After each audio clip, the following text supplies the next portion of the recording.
Destaque final do professor Marco Antônio Villa. Eu acho que vamos pegar dois assuntos hoje que envolvem a mesma pessoa. O ministro do Supremo Tribunal Federal, Gilmar Mendes. O jornal Estado de São Paulo, em manchete, coloca que Janot pede que STF afaste Gilmar Mendes do caso Eike. Do caso Eike Batista, entenda-se. Na linha fina, diz o jornal, procurador-geral questiona a isenção do ministro, já que o escritório da mulher dele trabalharia para empresário. É o escritório Sérgio Bermudes, um conhecido escritório de advocacia tal. O advogado Sérgio Bermudes diz que Eike Batista é seu cliente só na área civil, né? Que não é o caso que entela a questão do habeas corpus tal. Portanto, é algo inusitado, né? O Procurador-Geral da República então pede ao Supremo que afaste o Gilmar Mendes. Então vamos ver como é que agora a batata quente caiu no colo da presidente, Carmen Lúcia. Vamos ver se ela, nesse caso, como determina o regimento, se ela abre ao conjunto do plenário, excetuando o envolvido, né? Portanto, há 10 ministros, além dela, né? Incluindo a presidente, não o ministro Gilmar Mendes, para que aprecie a questão. Uma questão polêmica, séria, muito grave, que haveria supostamente um conflito de interesses tal.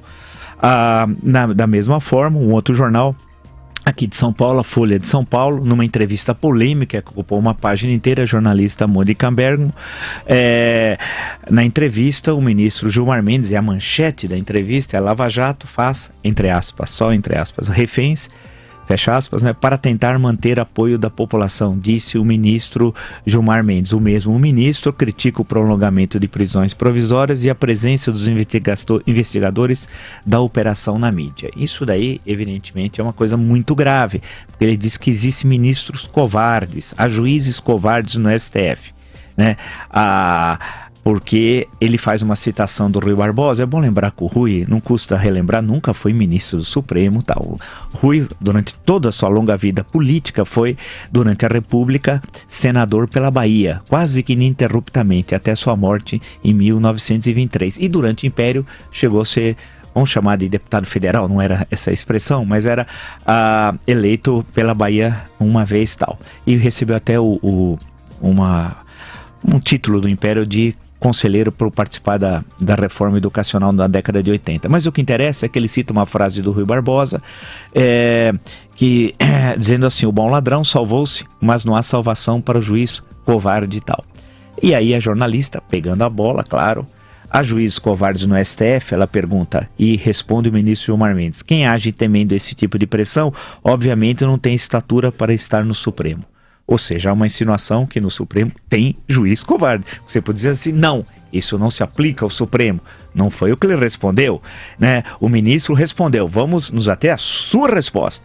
Quem age temendo esse tipo de pressão, obviamente, não tem estatura para estar no Supremo. O que ele está dizendo, em outras palavras, é que tem gente que não tem estatura e está no Supremo.